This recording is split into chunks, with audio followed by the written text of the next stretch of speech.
It's doing it, right? What am I doing today that's going to determine my tomorrow? What is my plan for my future? Who do I want to be? How do I want to be? How can I control the chaos of the world? Guess what? You can't.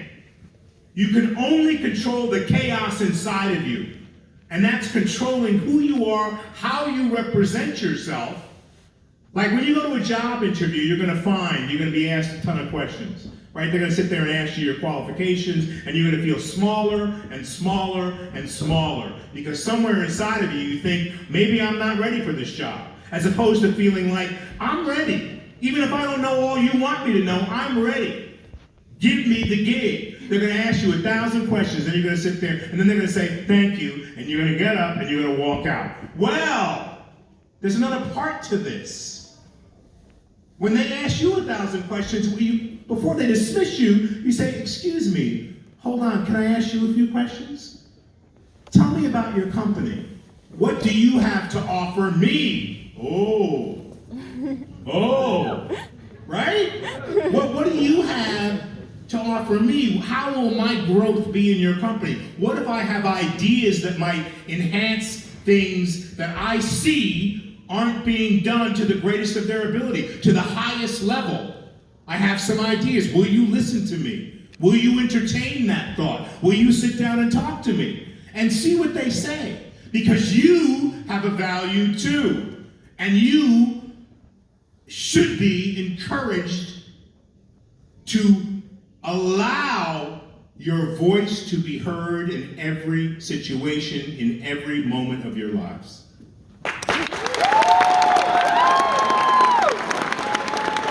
How do you feel about joining the Star Wars universe? It's got a rich mythology, tons of history. Is that daunting? There's great stories about how that all happened. 20 years ago, I was walking in Central Park with a dear friend of mine who's an anesthesiologist.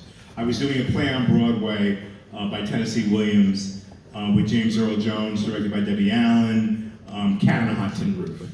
And we were walking in the park, and my buddy stopped. His daughter was in front of me, my daughter was in front of me, and he said, "You are a Jedi Master." I said, "Why? Because I meditate?" He said, "Well, not only that, but you send me books, A Purpose-Driven Life, Outrageous Openness, all these kind of books that are kind of spiritually oriented about empowerment. So you're a Jedi Master, and you're going to be in Star Wars one day." And I laughed my head off. And 20 years later, I called him. I said, "Guess what?" He screamed. He said, "You're going to be in Star Wars? You're going to be in Mandalorian?" I was like, "Yeah, I'm going to be in Mandalorian." I feel like a kid again. One thing that you should never lose is that childlike innocence and that unjaded nature of wonder, enchantment, and joy. No matter how hard you work in your life, and I'm the hardest working man in show business, part of my success is that I'm a part of all these shows. The last 3 years, I've done 4 shows per season with different age demographics, right? And that's been a part of me allowing myself to immerse myself in different characters and have it flow to different age groups in all these different shows. For me, I love playing in a world that's much like this. I'm in a room that basically is a huge green screen room. That's how we did it in the old days. In the new days, there are thousands of cameras on the ceiling and all the walls, and those cameras project via computer the whole world, from a mountainside to a desert to a riverbed, and I see all that, and they shoot me within all of that. And I have to reflect what I'm seeing in my eyes of this amazing volume is where we shoot it. So that coupled with mythology. Mythology, just like fairy tales, were there to teach us something. Fairy tales were grim. The Grimm's fairy tales were there. They were frightening, they were ugly, they were evil, they were good. They had everything in it that life is really about. That was to prepare us for this fucked up world that we're in right now. No, right? So you could get a sense. You could get a sense of that mystical version of the world that is coming true, right? So, the mythological elements of Mandalorian are huge. It's a morality. It's about morality. It's about truth. It's about politics. It's about human nature. It's about spirituality. All of these things, the hero, the anti-hero, the savior, the child who could save us all, the science of it. I'm in heaven in this show. You have something I want. I have good news and bad news. I said, what's the good news? The good news, I wrote a role for you in Mandalorian. I said, Mandalorian, what's that? And he said, oh, it's Star Wars and blah, blah, blah. He went on and on and on. This is the third or fourth time I'd worked with John. And I said, okay. I said, what's the bad news? I have no money. I said, it's Disney. He said, I have no money. I said, John, I don't do things for money. I said, I love working with you. I understand. He said, maybe I can get you some money in the second or third season, but I wrote this role for you. I said, so how do I say no, right? You come at me the right way. I wrote a role for you. How do you say no to that, to Jon Favreau? So then he said to me, is there anything you want? I said, a cape. I want a cape. That's all I want, And he said, done. And I started practicing with my broomstick in the mirror, because I had a feeling maybe I would eventually get a darksaber, and I did. Dreams do come true. But I really love this particular show because of all that it teaches us in its simple mythological storytelling. And if you really look at it clearly, you're not only entertained, but you grow from understanding the hero and the villain of that story. So I profess that Moff Gideon is a fallen hero. I mean, what is the anti-hero? Who is the villain? That is you and I at our lowest point when we feel like we're not being listened to and no one sees us. Right? Isn't it that we want to be seen? Isn't that what we really want? Even if we're camera shy and don't want to be in front of the camera or an actor, we want to be seen for our idea. We want to be acknowledged. We want to know that we have value. We want to know that someone sees us, sees our contribution, sees what we have to offer, right?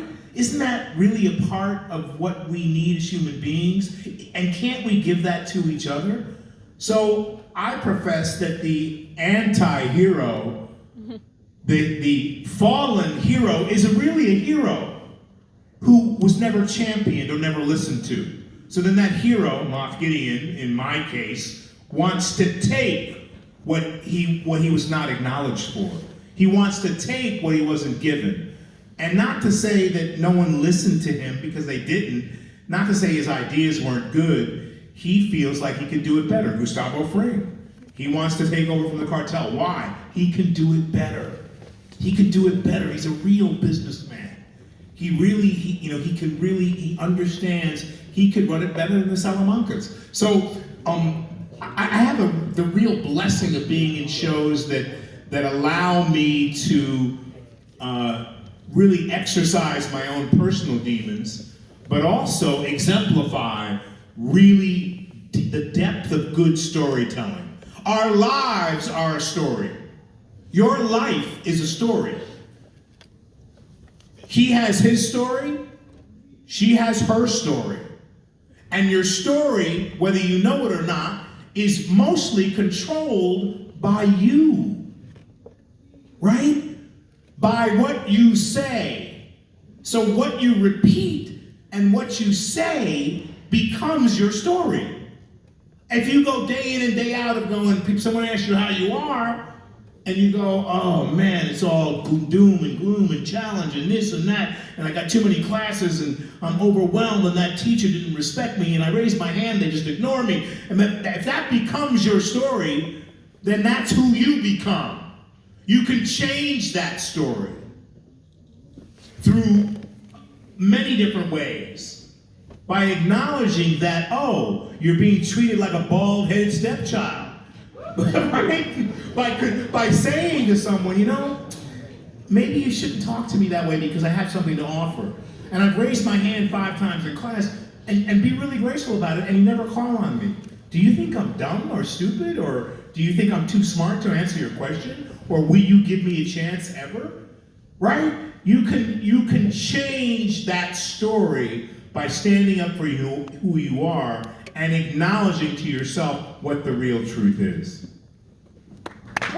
On Favreau, when I first met the puppet, the puppet was on a little table, and I was walking with John into the volume. He went, oh, wait a minute. Do you want to see the child? Because at that time we hadn't even named it. And I said yes, and he uncovered it, and it was just this amazing puppet model with beautiful eyes and all that. And at that moment, auspiciously, the puppeteer was walking by, and he said, "You want to see it move?" And he lit it up and started to move it, and I was amazed. I turned to John, and I said, "John, that's the star of the show." And he was like, and John has this thing. He stands back and crosses his arms, he scratches his head, and I said, "John, that child is the star of the show." And he kind of went, yeah, it could be. And sure enough, it is. They say never work, as an actor, the saying in show business is never work with babies or animals, because they're going to steal the scene every time. I love working with Grogu. So much so that I was really loose about it in the first season of Mandalorian. The scenes where I captured Grogu and put those cute little handcuffs on him and teased him with my dark saber. All that was improvised, careful, like teasing him with the dark saber, you're liable to lose an eye. That was all made up lines that I made up because I was in the moment. So much of life requires us to be present, right? And not on autopilot. We get on autopilot because we do the same thing in the same way, on the same day, and we sort of get dull to what we really should be paying attention to. And look, it's no one's fault but our own, because we rely on electronic instruments to tell us everything, right? We have a phone a smartphone that's soon to be smarter than we are, and then we don't have to use so much of our own energy to figure shit out. And so that becomes a problem, because whether you know it or not, you are the computer. Your brain is a computer that will never shut off. Why do I meditate? Why do I take quiet time? Because this just keeps going. It's just like your computer until you press the button and turn it off. Well, how do you do that? Well, I found a way to do that. Listen to my breath, take deep breaths, calm my spirit, leave space between my thoughts so I can turn my computer off, so I can rest, so I can become recharged. So whether we've forgotten that we are the ultimate computer, and we've turned over our power. Why am I here? I'm here to empower you to be you. I'm here to empower you to stand up. Why? Because that's what you see in my performances, right? I've taken my right back to create for myself, to do things that excite me. I have so much fun playing Moff Gideon because behind that demeanor, I'm laughing my head off. Because these people, I have so much power, everyone's gonna do what I want them to do. Thank God I do it there and I don't have to do it in my real life. I can be me, and a lot of you have never met me until tonight, which is perfectly fine. Doesn't mean I'm gonna stop scaring the shit out of you on screen. No, not at all. But many actors carry their character with them constantly because of what? It empowers them. It gives them power, and they don't feel like they have that power in their own lives. And many actors have all kinds of issues because they feel exactly as I just described. Like they only have power when the camera's on, because they don't know who they really are. And I share myself with you in the hope that you would see that you can be who you are and it's okay. Look, I'm awkward, believe it or not. I'm awkward. We're all awkward. Life is awkward, uncomfortable, right?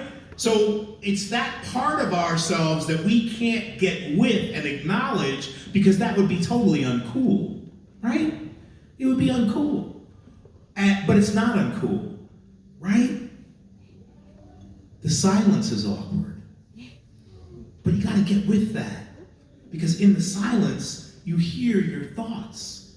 You hear yourself. You feel your soul. When can you have an opportunity to be contemplative? When do you have an opportunity to be thoughtful? When we live in a society that is the society of immediacy. Phone beeps, you gotta grab it. This beep, you know that's mom. This beep, it's the girlfriend. This beep, it's your buddy saying, come have a beer, right? This beep says you got 5 emails. And your attention can never be in one place. Giving all of who you are and taking in all of who someone else is, right? We gotta fight that. There's nothing more immediate than you.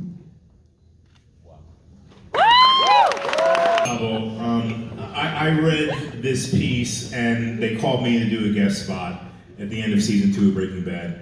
And I had no idea what it was. My manager, who is much hipper, cooler, and less awkward than me, said the show is really good. I said, send me a CD of the show. Every actor in Hollywood wanted this part. And he said to me, look, they have all these actors who want this role, but this is yours. And I said, really? And I had to go read for it. And when at that point in time, I wasn't reading for anything because I had been around for so long. I said, they can just look at my reel. Vince Gilligan wants to read everyone. And I read it and I got it as a guest episode. And then I went out to do that episode, and in that episode there was a stage direction. This is inspiration, right? The stage direction said, hiding in plain sight. And I started to think about that.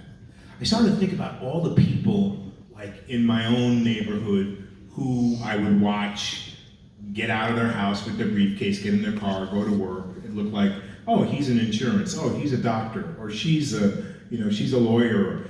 And I started to think about, well, what do they really do? Is that really the truth? And that one stage direction led me to have all of this inspiration about how to play Gustavo Fring. And so I did my first episode, got off the plane, they were calling me to do another. I went back and did another one immediately. And then they were calling me again to offer me a contract in between seasons. And I said to them, I love the show, I loved working with Brian, I love the 2 episodes I did. But you're getting ready to go on hiatus for 6 months, 7 months, and that'll just tie me up, understanding your value once again. Not that I won't be willing to do your show, but if I sign a contract now, I'm going to be precluded from taking other work that I would like to take. So why don't you, if Vince still has an idea he wants me to come back, then approach me when you're back and offer me a contract then. And they did, and it flew from there. All I did, right, I didn't try to control what Vince wrote. All I did was look at the material and get inspired. And then I started to do things on camera that I know inspired them. Why? Because they kept writing to that strength. They kept writing, and I didn't plan it that way. It's like I put my head down and did the work. And the work, I was guided by it. Because I didn't want to play, as I said to Vince, any stereotypical villain. I didn't want to play, you know, the mafia don with a little dog on his lap. I didn't want to remind you of a villain you'd seen before. I wanted to play someone else who was thoughtful and confident and who really was 3 moves ahead on the chessboard than anyone. And they saw that. And from that, they wrote to what they saw me doing. And the rest is history. This role changed my life because it also allowed me space. I looked at the writing, there were no words I needed to change. Didn't need to go into the producers or Vince and say, this scene really isn't working. I went, how can I control my emotion? I can measure the way I speak. I can be asked a question on screen and I would stand there and I'd wait before the answer. Again, culture of immediacy. Have to have the answer. Guess what? You don't have to have the answer. Who the hell said you had to have the answer? Everyone expects you to have the answer like that. Einstein didn't come up with the answer like that. He thought about it. He went and scratched it out. He said, wait a minute, let me think about that a minute. So in my Gustavo Fring deliveries, it makes people uncomfortable when you just sit and you just take them in from top to bottom. When do we do that? You feel their energy. You see their posture, right? You then, I feel you, brother. Right? Then you get who they are. Your eyes will tell you everything. So all I did was really be engaged with other people, put my attention somewhere else, really see them, and really always have a thought in my head. And that's uncomfortable for people. They're not used to that. We're not used to each other paying attention to each other. Right? We've lost that. But when you do that, you're listening not only with your ears, you're listening with your whole being. You really feel like someone really hears you because they're giving you their complete, undivided attention. Woo! Coming out in March. Yes, sir. No, the first 2 or 3 seasons was AMC, and it wasn't until it was sold to Netflix that it got people's attention. So it was always going to be this small little show until it wasn't anymore, right? Until people really saw that it was the perfect blend of entertainment, and it also, with all of the moral aspect to it, with all of the question mark of someone who is, I mean, it's the story of Walter White, someone who's a teacher, who's going to die of cancer, who wants to leave some kind of legacy, who also wants to be a badass. It was the perfect blend.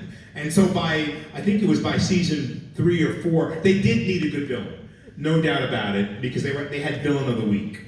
And so when I got there, I think Vince realized that I had staying power within the story and would be the perfect foil for Walter White.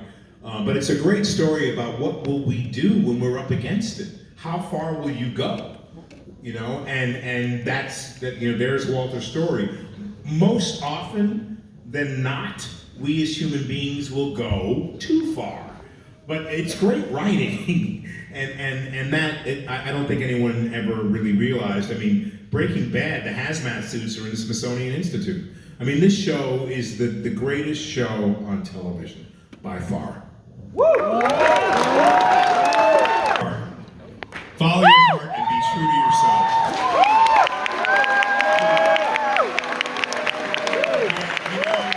Don't let anyone tell you who you are or what you can achieve or what you can accomplish, right? Everything you need to know is inside of you. Everything. Ask yourselves the right questions, keep the right company, follow your heart, do what you love to do, and you will be the biggest success ever. Truly. You build it in building blocks. It doesn't happen overnight. There is no culture of immediacy if you don't give yourself time to cultivate your skill, your intellect, your being, your love. This is what truly, truly matters. Do not chase anything for the almighty dollar. It won't bring you happiness. Chase your talent, your intellect, cultivate all that you have to offer, and everything else will follow. Everything. You know, I hear a lot of stories about what students tell me, my parents wanted me to be this, right? My advisors think I should do this. And you get pulled in directions, and what's left out of that equation is what you know you should be doing. And granted, maybe you don't know, but then you do a lot of things to find out what rings true for you. We've gotten so far away from what the truth is. So I urge you to find your truth, because it's a feeling. You know, cultivate your instinct. Listen to your gut. It will never lead you astray ever. And you will have everything you ever wanted. You will attract everything that you want in your lives. Amen.